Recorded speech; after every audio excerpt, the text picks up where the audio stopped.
The question we get asked the most, in fact every single day, is about our favorite football boots. And today, Joltter and I will give you the top 3 boots that at the moment of recording this video, we wear the most. We will rate each of them in 3 simple categories: comfort, looks, and the X factor. So let's jump right into the list.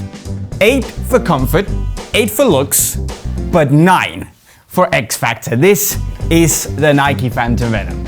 My number 3 gets only 7 for comfort, 9 for looks, and 9 for the X factor. It is the good old Flyknit Ultra. 7 for comfort. What a beast.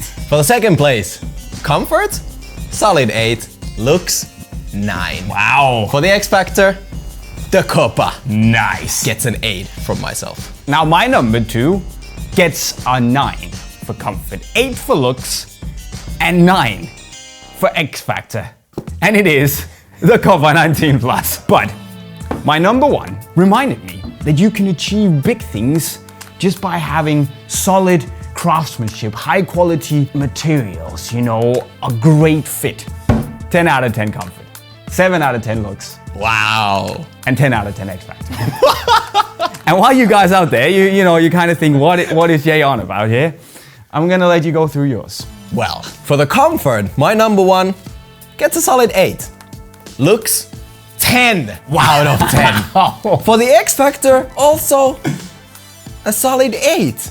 However, it is a boot. I fell in love with them long term. The first date was not as good as I hoped for, you know?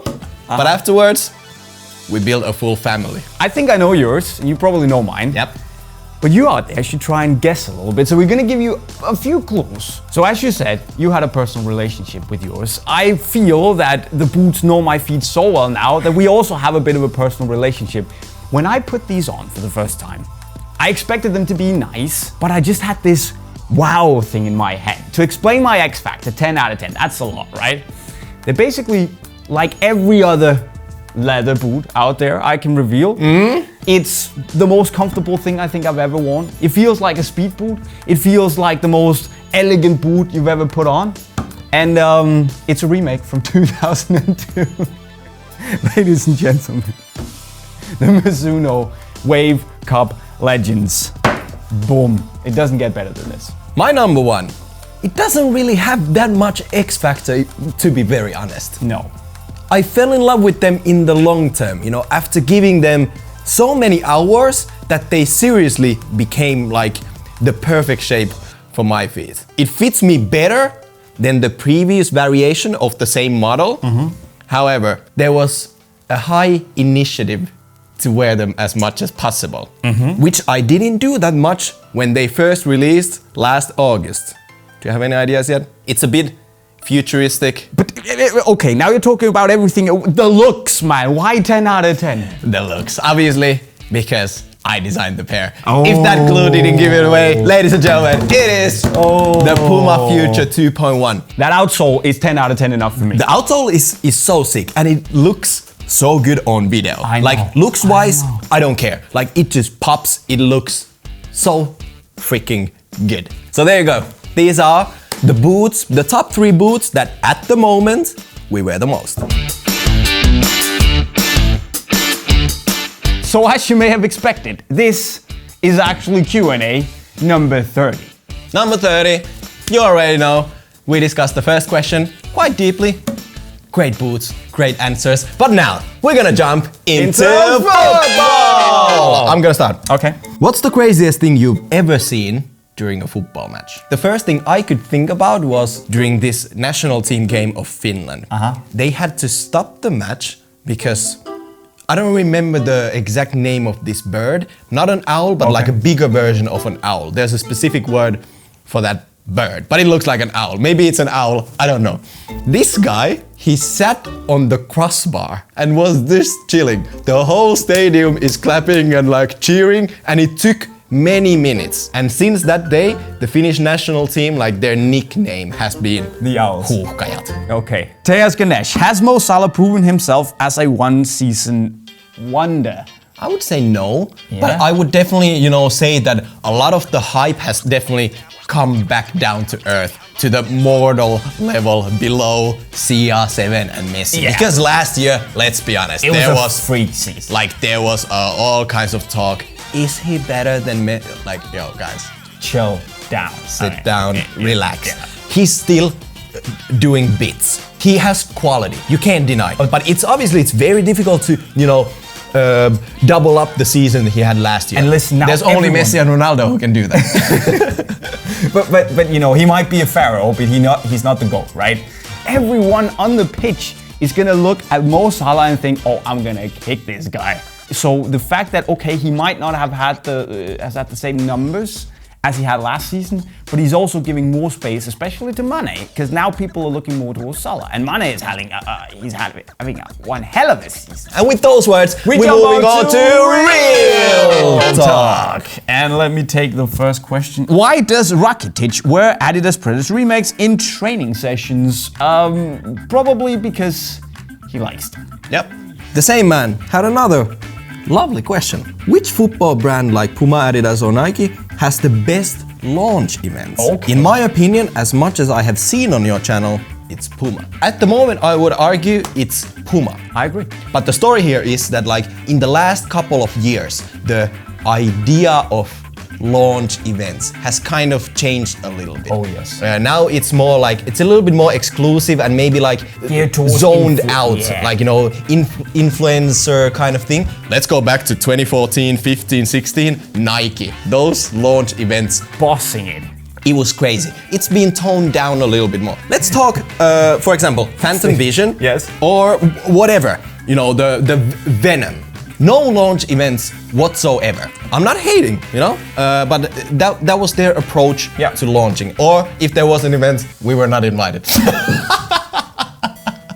What was the best interview you guys have done? And it's a very good question. And I thought long and hard about it. What is a good interview? Is it an interview where the video ends up being, the best result? Is it like an emotional interview? You with Ronaldinho, me, Romelu Lukaku, or even meeting our biggest idol, David Beckham, right? Or is it just like from a journalist perspective, just a great flipping interview? For me, one of the best videos we have ever done as a channel was the one you did with David Beckham, Zinedine Zidane. You've all seen the outcome. You're basically chilling with David Beckham, Zinedine Zidane, and it gets But then again, interview-wise, it was not the best interview. it was pure entertainment. Sure.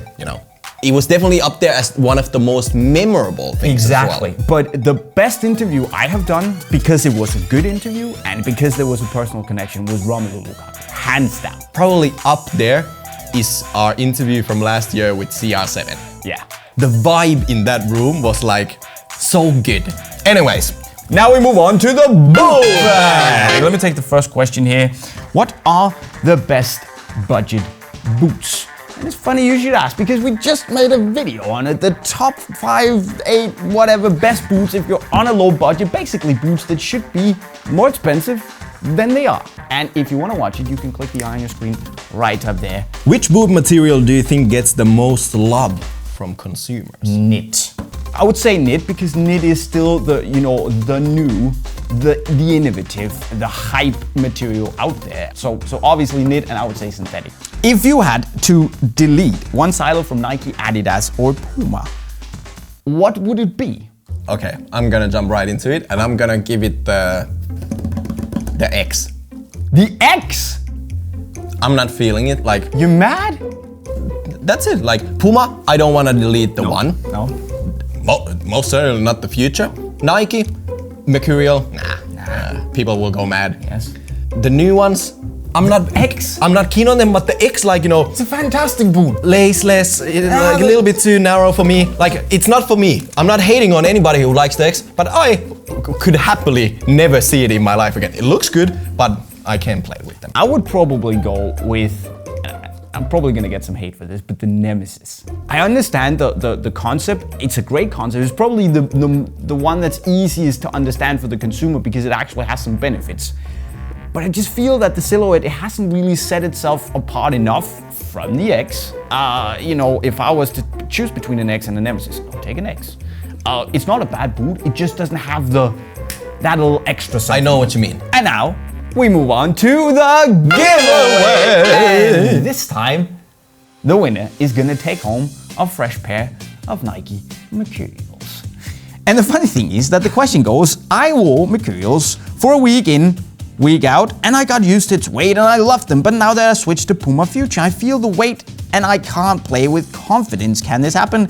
Can a boot change / affect your play? And it absolutely can. Obviously it can if it did yours. Yes. I was also back in the day very picky with my boots. I still am, but I've realized now that it doesn't change me as a player, right? But still, certainly not for the better. yeah.